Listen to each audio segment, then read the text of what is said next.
Good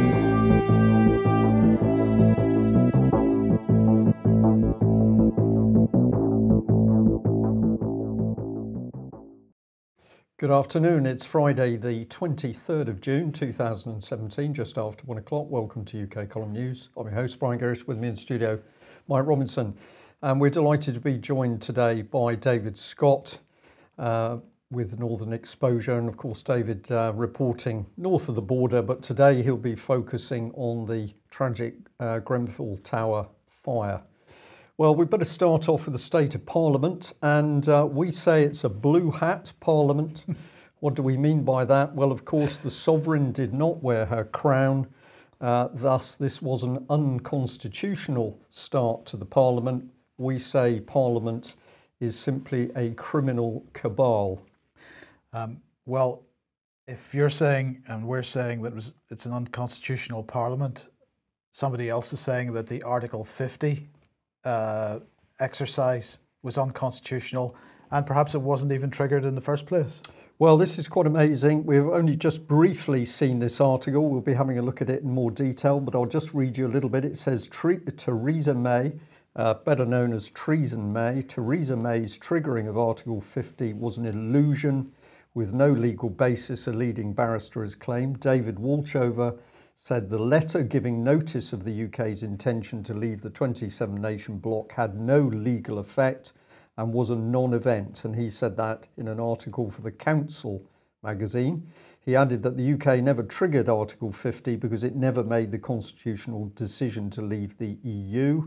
The letter delivered to European Council President Donald Tusk in March is a foil trigger, a chimera, an illusion, not the real thing. So we've got a leading barrister saying the whole thing effectively was a joke. And later on in that article, he asked the question, was this by accident or design? Which is a key question. Absolutely key question. Well, Theresa May at the European Council yesterday and today, and we mentioned this yesterday that this was taking place. This is the EU heads of state or government meeting, and they're going to be discussing all kinds of things: counter-terrorism, combating radicalisation, strengthening EU cooperation on external security and defence.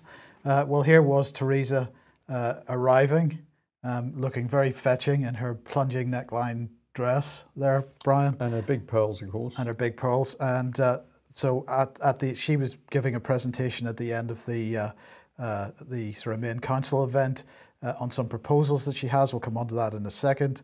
And then there was a working dinner focusing on foreign policy issues, which they described as in light of recent summits and meetings, including with the US and Turkish leaders. And the Council is reaffirming its commitment to the Paris Agreement on climate. We'll come on to that now. More flags than the Reichstag there, Mike. Absolutely, absolutely. Now, Theresa May, at the end of this little walk up the red carpet, went and spoke to some journalists. And so we'll show a short clip of this. And I think the thing to note here is people can judge whether she actually answered the question that was asked. Your version of Brexit, when the mandate that you desire to strengthen is actually weakened. I'm very pleased to be here at the European Council today, following the constructive start of our negotiations for the United Kingdom to leave the European Union. And that was a very constructive start to those negotiations, but it's also about how we will build a future special and deep partnership with our friends and allies in Europe. So do you think she answered the question, Brian? Not in the slightest. She just came out with a sound bite which steamrolled over the question, ignored the question. A pre-planned, pre-prepared and rehearsed statement, yes. Yeah. Well, the statement went on. And today I'm going to be setting out some of the UK's plans, particularly on how we propose to protect the rights of EU citizens and UK citizens as we leave the European Union. But there will also be other issues on the agenda, other important issues, such as counter-terrorism. And one of the things I will be calling on with other European leaders today is that we do more working together to ensure that we stop the spread of extremism online, that we prevent terrorists from having a safe space online, and we keep our citizens safe. So, Brian, censorship, one of the key topics. We'll come on to that in a second. Now, that was yesterday. Today, then, she got asked another question. I want people to pay attention to the expression on her face as she is asked this question. The EU says that the cut-off date for EU citizens arriving in the UK to get settled status must be March 2019, when we actually leave. Do you think you've got any realistic chance of getting anything better than that? So, again, rabbit in headlights seems to be... Just fear. She looks terrified in front of that reporter, terrified of the questions, and there's some form of nervous tic there. You pay close attention to how she answered, and look out for the nervous tic. Well, last night I was pleased to be able to set out what is a very fair and a very serious offer for EU citizens who are living in the United Kingdom, and the government will set out more detailed proposals on Monday.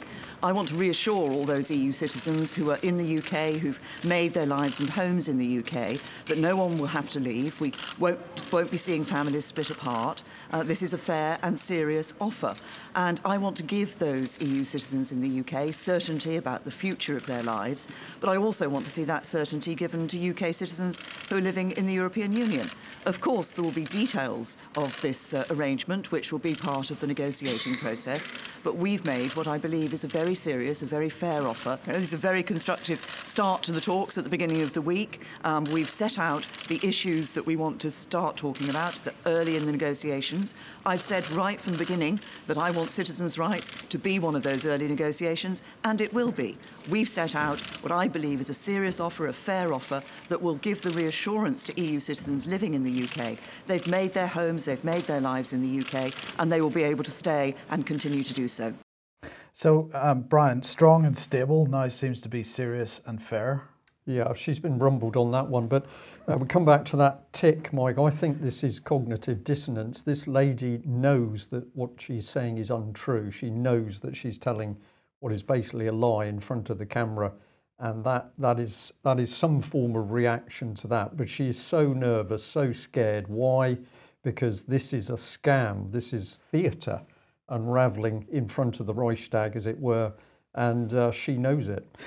Right. Well, obviously censorship, this issue continuing to be discussed. We mentioned this issue, this thing that that Europol was holding a couple of months ago.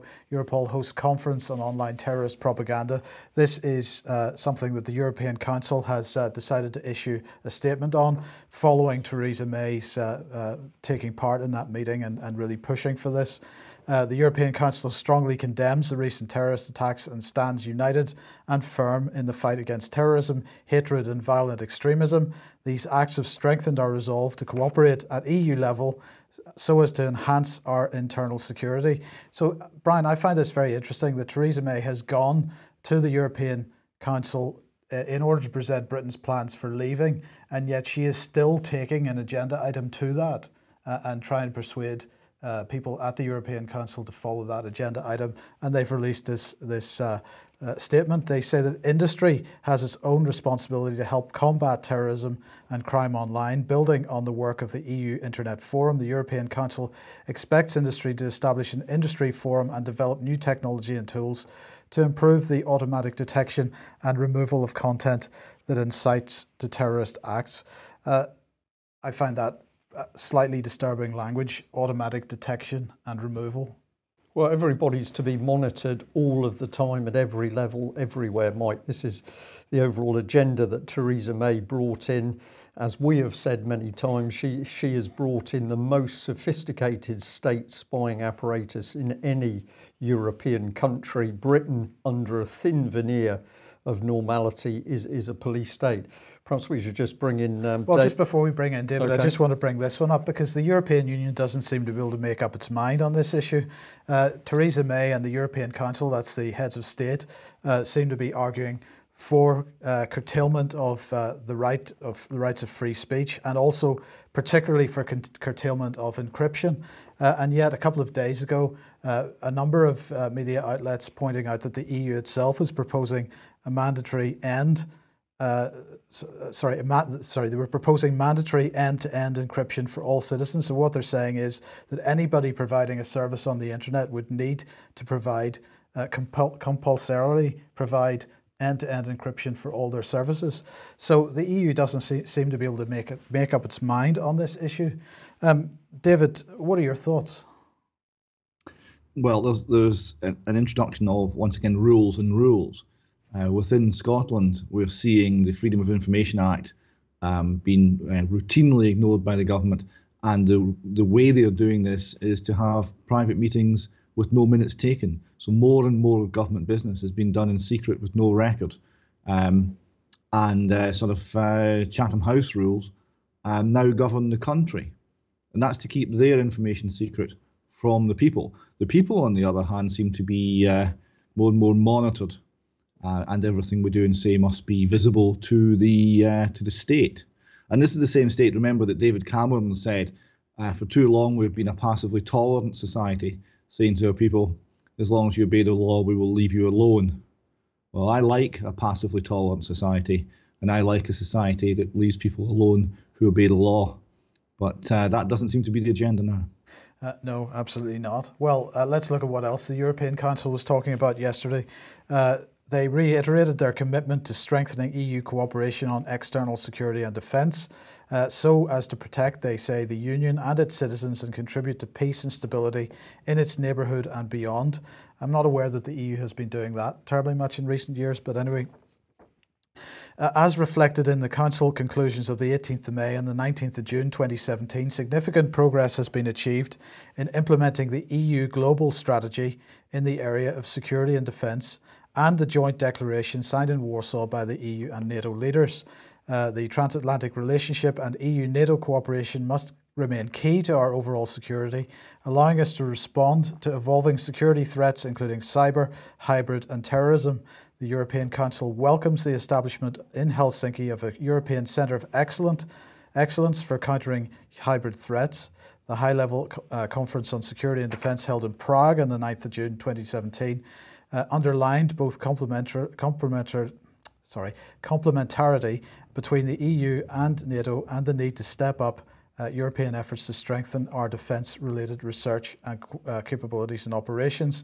And they went on to say that the joint development of capability projects commonly agreed by member states to fill the existing major shortfalls and development in the technologies of the future is crucial to fulfill the level of ambition of the EU approved by the European Council in December 2016. And Brian, this is exactly what we've been warning about, that the cuts to national military capabilities have been coordinated across the EU so that there's no overlap in member states, and member states can contribute a piece of the common capability pie. They can contribute a piece, but the thing that's key is that they are, interdependent. They become locked together because one nation doesn't have sufficient equipment and capability to do the job on its own. And the picture you've had on screen, I'm pretty sure, has got Fallon in front of, I think this is a P3 maritime patrol aircraft. And of course, Britain now doesn't have any maritime patrol aircraft. We're dependent on other European nations for that very, very important role. And that was a deliberate act by the government to get rid of those aircraft in the same way it got rid of the Harriers. Right, and they went on to say that the European Council welcomes the Commission's communication on a European Defence Fund composed of a research window and a capability window, and it's looking forward to swift operationalisation. I think they're making up English words here, which is why I'm struggling to read some of this. Well, this is EU English, Mike, yes. Which is why you're having trouble at the moment. Yeah, so they go on to say it calls for rapid agreement on the proposal for a European Defence Industrial Development Programme with a view to its swift implementation before the British public... No, it doesn't say that. It doesn't say that. It says before more comprehensive programmes can be envisaged in the medium term. They are rushing ahead with this defence union as fast as they possibly can. I'm going to say they are, Mike, and I think this is due to the good work of a great many people pumping out information showing that the whole Brexit thing is a lie whilst EU military unification continues apace. Theresa May knows it, Fallon knows it, the whole of the Conservative Party knows it, and she is so nervous, she's so scared because of what she is doing in front of the camera is treason on the British nation. That's what's going on. Did you say that Brexit is a lie? In my opinion. Yes, well, it can't be because, as you can see here, they've produced a memo saying that they are moving 2 European institutions away from the UK because of Brexit. Oh. So anyway, simply this is a bit of reorganisation. They're moving they're moving a couple of minor departments that were based in London out of London. And this fits with the fact that Britain is going to stay locked into the EU, but we're to be hollowed out as a nation state and left as a junkyard parked somewhere on the northwestern side of Europe. Okay. David, it is getting increasingly obvious what's going on here. Something's got to break shortly. Yes, I'm loving the language. I'm not surprised Mike is struggling with the words complementarity and operationalization. Yeah, this is not English. This is a language called International Art English. And International Art English looks down on Standard English because it has too few nouns. Okay, we'll leave it And there. of course, if you can control the language, then you control the way people think, and then you can control the way you behave. So this is not just a topic of humour. This is serious stuff. But we'll save that for another day, perhaps. What is Nigel Farage up to? It's time to bring him back on screen because he's getting very excited. This was the man that stood on the public stage and said that UK had achieved Brexit. That was it. There'd been a vote. We were coming out of the EU. And here we are months later, and it's quite clear that was complete nonsense. But here's some bigger nonsense from Mr. Farage. He was speaking, and he had this to say. All I will say is that if Heidi Alexander's view that we should stay in the single market continues and gains support from some in the Tory benches, we will have effectively ignored a referendum result. If that happens, there will be a huge space in British politics for UKIP in a couple of years' time. So we've got UKIP falling apart, but he says because of discussions, there's a space in British politics for UKIP. This is just complete nonsense from this man. He's successfully led UKIP into a cul-de-sac, and the party is now falling apart. We've got very distressed UKIP people contacting us to say that their local organisations are beginning to drift away.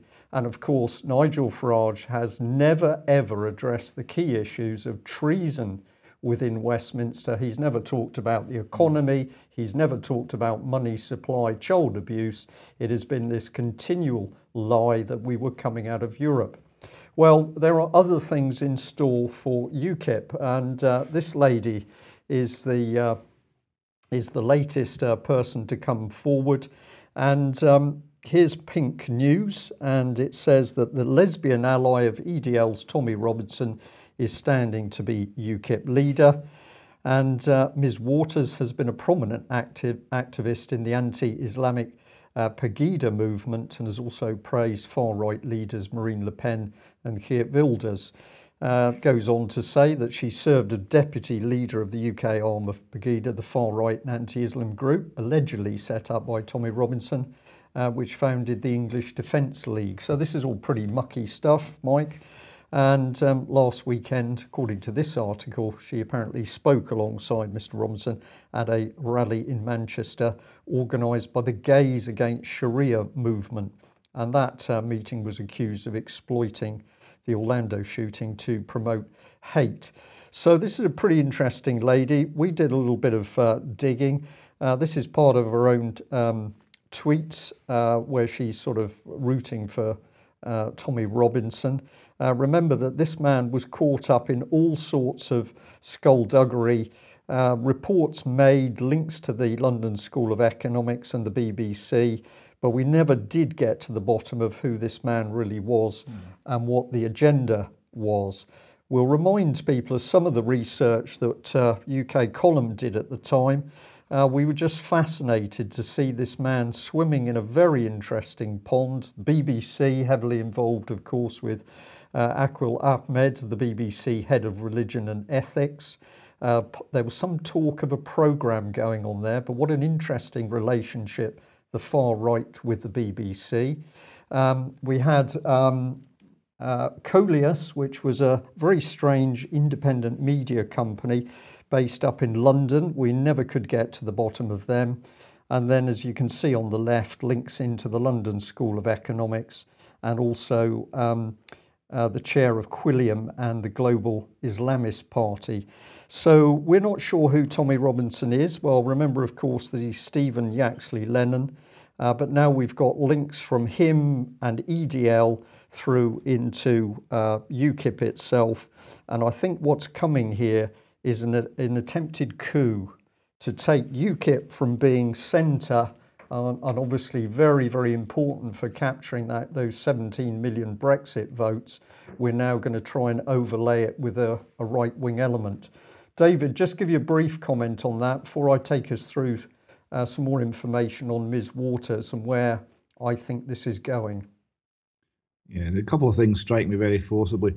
Firstly, and again, this is partly a Scottish perspective, is the huge representation at the very top of British politics of the lesbian and gay community. Now, this is 1-2% of the population. Well, in Scotland, almost all of the political leaders, including the leader of UKIP, the Scottish Secretary, the leader of the Labour Party, leader of the Conservative Party, leader of the Green Party, are lesbian, gay, bisexual. So we're left, in terms of party leaders, with very much a minority, which is an odd situation. You know, what's driving that? Are we seeing people who are able to devote their entire lives to political activities rising to the top, or is it something else? I'd like to know. And it does seem somewhat strange when you consider how much policy is made for families, that family men and women are not better represented at the highest levels making those policies. As far as the rise of the right is concerned, this is a very interesting area. The intolerance of the left, the refusal of the left to have real issues discussed, the no platforming of people, the use of political violence. Ultimately, if it's allowed to continue, it will have a backlash, and there will be some very nasty elements rising from the right. We don't want that. It's bad for the country, it's bad for everyone in it. But if we keep the left-wing intolerance going, eventually, I think that's what we'll end up with. Okay, well, thank you for that. Well, let's have a look in a little bit more detail at Anne-Marie Waters. She's made a number of little video clips. I had a look through this particular one. UKIP Against Sharia is the title of it. And she says that UKIP has announced policies to tackle the problems associated with Islam. I've taken some little excerpts out of this. A ban on the burqa and Sharia councils were the most significant. The task now is to convince the public, and to do this requires expertise. And she's sort of suggesting, of course, that she's got the expertise to put forward. She says a person must know this topic if they're to bypass a hostile media to reach the British people. They must be able to answer questions on religious freedom and why the burqa should be banned, but not all other symbols of religious adherence. So she's quite an expert, apparently, on Islam. She's an expert on all matters religious, presumably unless they criticise her. She goes on to say UKIP wants to ban Sharia councils. We must be prepared to tell some inconvenient truths about Islam. I think I've heard that phrase before somewhere. The fact is that Sharia councils flout the law around child custody and domestic violence, are entirely in tune with the teachings of Islam. Islam sanctions domestic violence and removes all rights from mothers and children. Islam imposes brutal punishments. So she's heavily focused on Islam, but what I noticed is that she doesn't really focus on where the cause for these problems is and how this situation has arisen that we have these problems inside UK. So we're just bringing this gentleman. We've got Sir Peter Sutherland. And of course, this is the man who has been intimately linked with UN policy on migration and also the Bilderberg movement. And he's the man who said that the EU should be doing its best to encourage mass migration to undermine the homogeneity of European countries. So Anne-Marie Waters doesn't get to grips with this sort of individual, the man and his colleagues causing the problem. She points a finger at the people who've been invited into UK as a result of Mr. Sutherland's and his colleagues' policies. I think this amounts to hypocrisy. And if we're going to deal with what's really going wrong with the country, we've got to work out who's caused the problem and who is still causing the problem. And the other thing I think we'll bring on screen is this quote from Anne-Marie Waters. She says, "Women and girls in particular are paying a price as disgusting attitudes towards females are imported wholesale. The rape, abuse and humiliation of women at the hands of Muslim immigrants to Europe is too widespread to accurately report. Women of Britain did not spend the last century fighting for their rights, only to see them crushed now by immigrant communities." Well, this is remarkable because Anne-Marie Waters has done absolutely nothing to help Melanie Shaw, who is gay herself, and other mothers brutalised by British social services, police and prisons.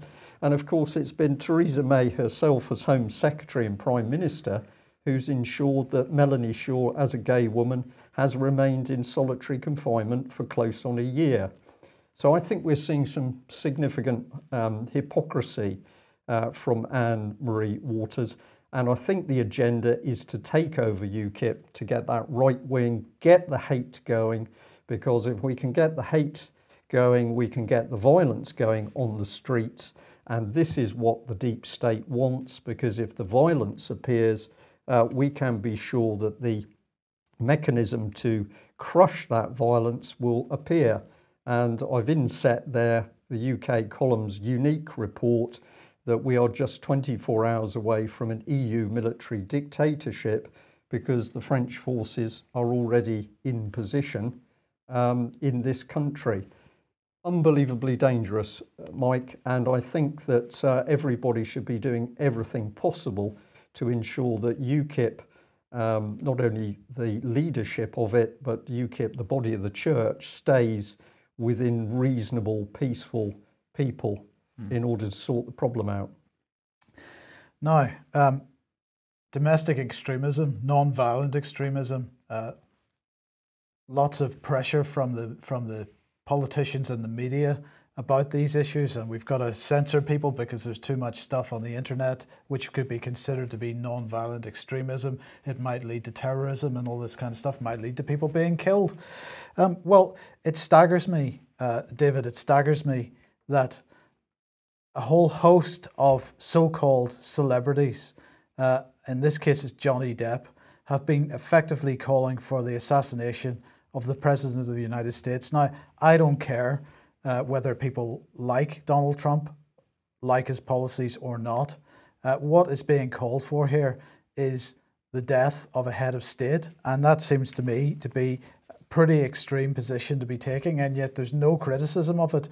So this is only the latest celebrity, Johnny Depp, speaking at Glastonbury yesterday, and he said, "Can you bring Trump here?" he asked. He said, "When was the last time an actor assassinated a president? I want to clarify, I'm not an actor, I lie for a living. It's been a while, maybe it's about time." And he's basically saying, it's about time we got Trump up against the wall and shot him. This is spectacular language and going, uncriticized by the mainstream media and by politicians. Yes, because these are secular saints. This is the cult of celebrity, and we're not allowed to think ill of these people that we are meant to emulate.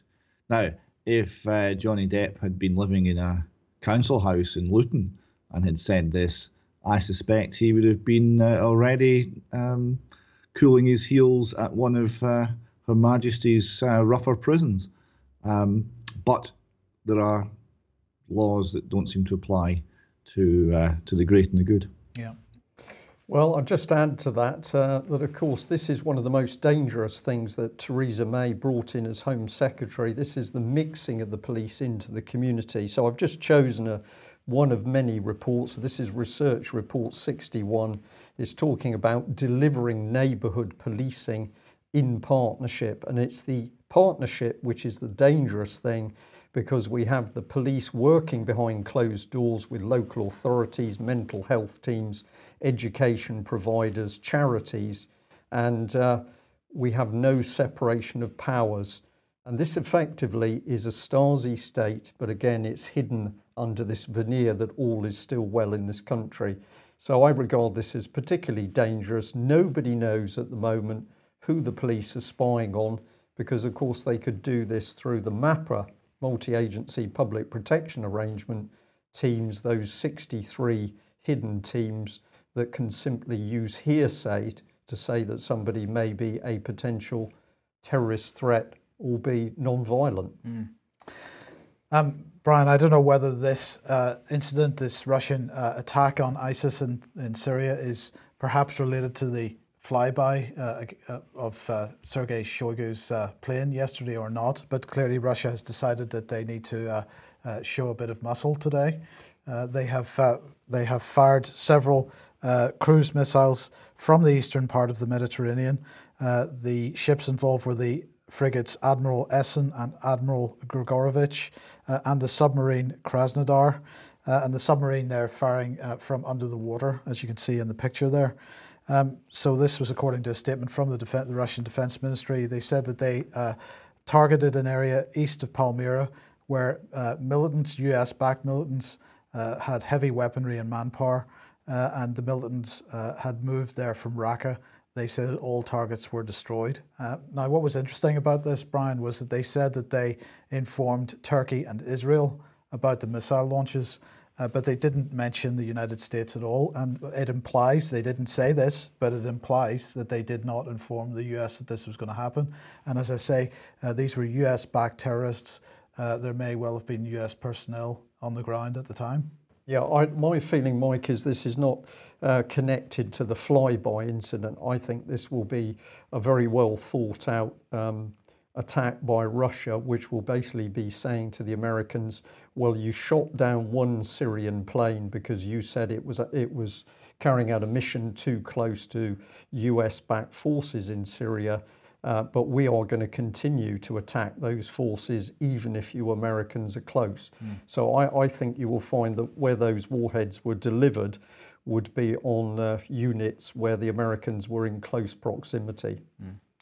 Okay, let's come back to Grenfell Towers then. The police made a statement this morning saying that they've now identified the source of the fire, which was a fridge freezer, they say. They also said that the cladding that was used in the tower had failed safety tests. So they say that they're now considering this is the language that they use, they're considering manslaughter charges. I think, David, you're wondering who those manslaughter charges would be brought against. I've got lots of questions. I mean, that's a short statement from the police, and I've got a much longer series of questions. The first one is, they've managed to identify the fridge freezer. Have they managed to identify a number of victims? No, they haven't. And in fact, if we bring this one up, this is the Evening Standard. This is across most of the mainstream media as well. But the headline from the Evening Standard here is Grenfell Tower, 2 more victims named as inquests open into the deaths. So they've started running the coroner's inquests into the individuals who have died, not into the broader incident. They're still saying that it's 79, that number is likely to increase. And they're starting to cover the details of how people have died, which isn't the most pleasant reading. But nonetheless, it is not clear who has died. It's not clear who's still alive. It's not clear where people are at this point in time. So can I just add in there, Mike, that of course UK column with some help from Patrick Henningsen from 21st Century Wire have started a database to try to get to grips with this complete nonsense that nobody is allowed to know what the outcome of number of deaths, people who were saved and ones who are missing in the tower. So if people have information, we're happy to receive it, but we do need a source. So you cannot just say somebody is missing, you have to provide us with information to verify what you're saying. But we thought if the mainstream media is not going to tell the truth about the number of survivors dead and missing, then we're going to take it upon ourselves to try and put some information together. But you need to provide evidence when you make a claim in relation to any person. So David, you have published this article on the Column website, Grenfell Tower and the Search for Truth. You're saying it's dedicated to all those who search for a full understanding of the tragedy of Grenfell Tower, both official and unofficial investigators. Most of all, it is for the survivors of the Inferno and the friends and relatives of those who were lost. So tell us what you're covering here. Well, to follow on from the previous point about the police investigation, one of the points we raise here, the police said the material has failed safety tests. Well, they don't specify which safety tests. And the safety tests themselves are one of the areas that we need to investigate. The safety tests seem to have been seriously deficient. So we're using seriously deficient tests to establish facts by the police now. That's a little concerning. So we explore that area. Now another area we look at, and this is just looking at the outer cladding. There are other layers of insulation. There's many other technical issues relating to this tragedy. But just looking at the outer cladding, we identify what the supply chain is, how the material is specified, all the checks that are meant to be in place to make sure the right material is there. And we look at what the manufacturers say and what the various agencies say and what the roles and responsibilities in all of this were. So when the police say they're considering manslaughter charges, well, against whom? Against who? Which party are they actually looking at prosecuting? And we now know there's another 11 buildings across the country with similar cladding and of a similar scale, and that number's likely to go up. So if we've got one, let's say, architect in London who specified the wrong material in a particular set of circumstances, and another 10, 20, 50 architects across the country who did exactly the same thing, are we going to prosecute them all, or are we just going to prosecute the one who was unlucky enough to be the first person who had a fire in one of these buildings?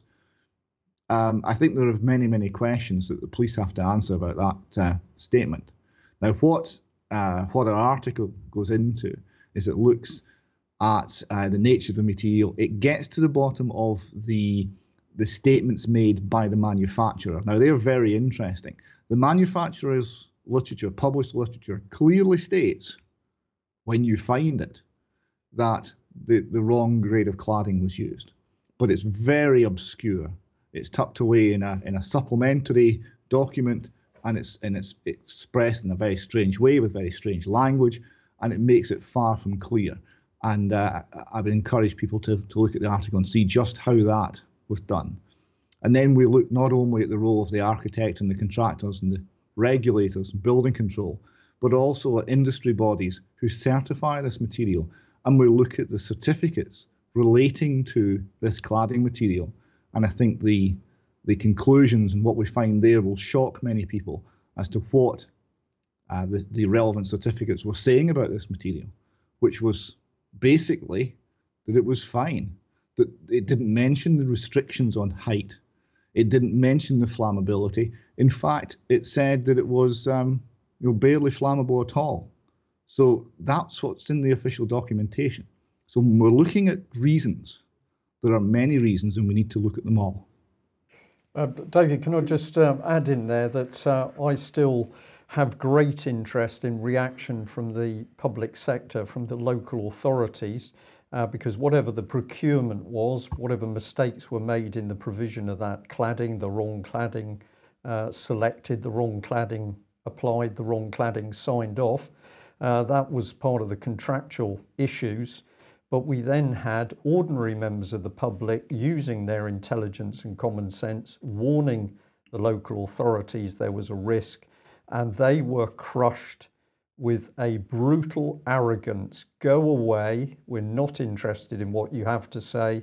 And to me, these people aside from anybody else in the private sector, people within the local authority system, people who wrote the letters or were instructed to write the letters back to those local people, telling them that their concerns were not worth bothering about, those people need to be properly brought to account.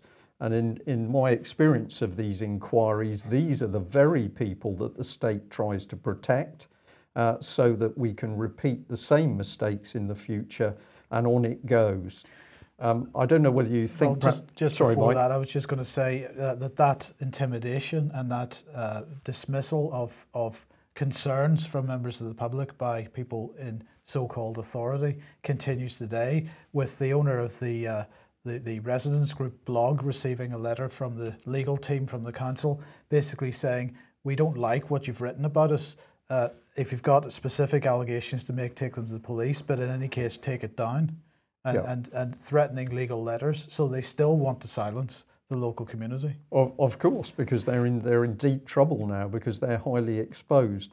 Can we also ask, sorry, David, can we just also ask our UK column viewers and listeners to have a look at your excellent article on the UK column website? And we're going to say, please, will you help us push this analysis out? The mainstream media not doing their job.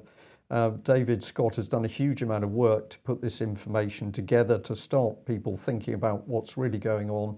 Can you push the information around, direct people to the link, or provide people with a link to that article, and to get as many people as possible reading what the mainstream media simply won't print at the moment?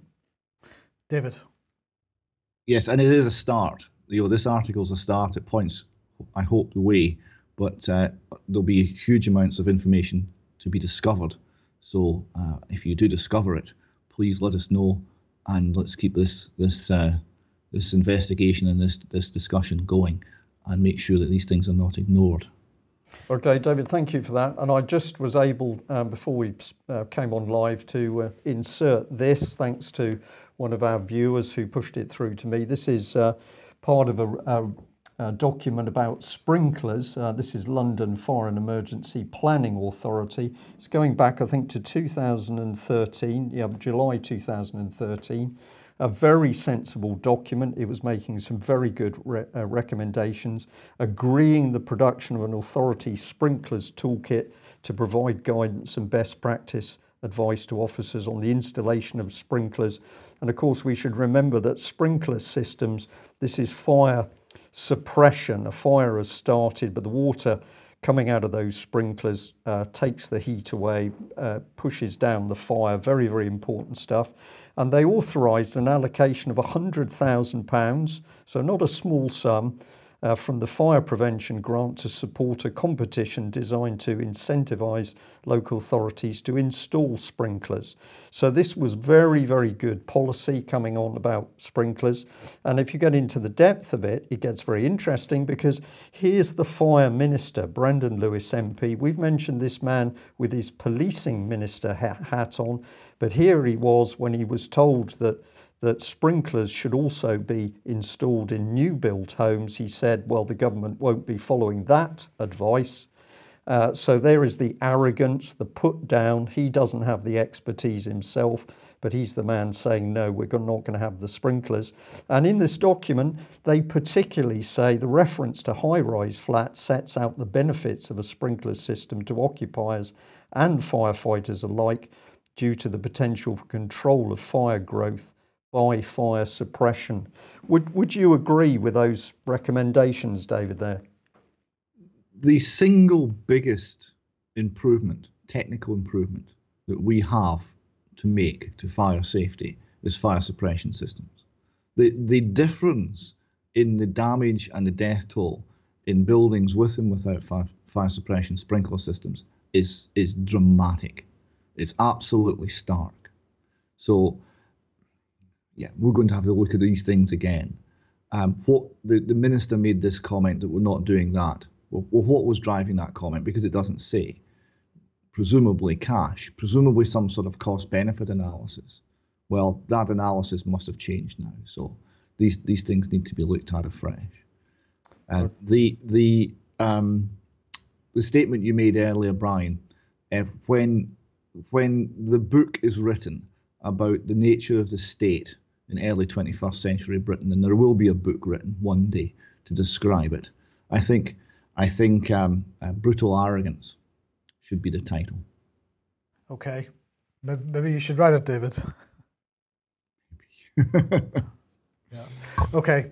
Well, we're going to end on this one, I think. David, this is a pretty bizarre tweet. Those bizarre office cabinet clearouts. We've got a cat in a filing cabinet and some batteries and a what's that? A barrister's wig. Yeah, this is from the always excellent Scottish Law Reporter, right, which is a specialist legal blog in Scotland, who are normally very, this is a legal blog. It's normally very serious. And they don't normally do cryptic clues, but here they have. So I thought it was maybe something we should suggest that people have a wee look at and see if they can figure out, because we have here hashtag Levy McRae, hashtag suspended, hashtag Calluna vulgaris. Do you know what Calluna vulgaris is? Tell us. That's the Latin name for heather. Okay. So that would be a clue.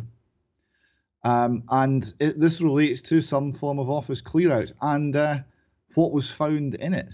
Now, what I'm hearing is the whole legal community in Scotland knows exactly what this was about, but no one can say because of who it involves. I've actually heard that the Scottish legal system is buzzing, literally buzzing, with the revelation of the cat out of the bag here. This is what I'm hearing as well. Yes. So if anybody knows, perhaps they could let us know if they have any information on this. But it is very cryptic and very interesting indeed. Do we get any clues from the hashtags, particularly of the one sort of organisation named? Well, Levy McRae are a well-known firm at the very heart of Scottish, not only legal life but political life, that would be a starting point for people wanting to investigate. Do you think some people are going to be making capital out of this? That's distinctly possible. Yeah. And there's also, although we're maybe taking a slightly light-hearted approach here, from what I'm hearing in the background, there are serious concerns about all of this and what was actually found, that do concern me, considering some of the power wielded by people at the very top of the Scottish legal establishment, people who boast that they can influence governments, can influence policy, with people with that degree of power. Well, I would question whether anyone should have that degree of power. But okay. If anyone does, you certainly want them to be someone without secrets in their filing cabinets. Yeah, indeed. Indeed. Well, I believe that the matter is quite serious, so I just thought I'd put together this slide. I think it is a Cabinet Office issue. Obviously, yeah, pretty unpleasant. I think that eventually the issue of the cat coming out of the bag from the open drawer cabinet will become a Cabinet Office matter. In fact, perhaps it's already there. Yeah, could well be. Okay.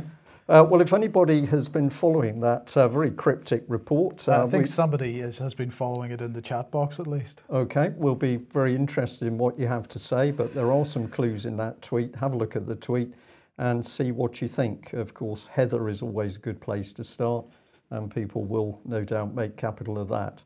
So, David, thank you very much for joining us, and thank you for the excellent analysis on Grenfell Tower.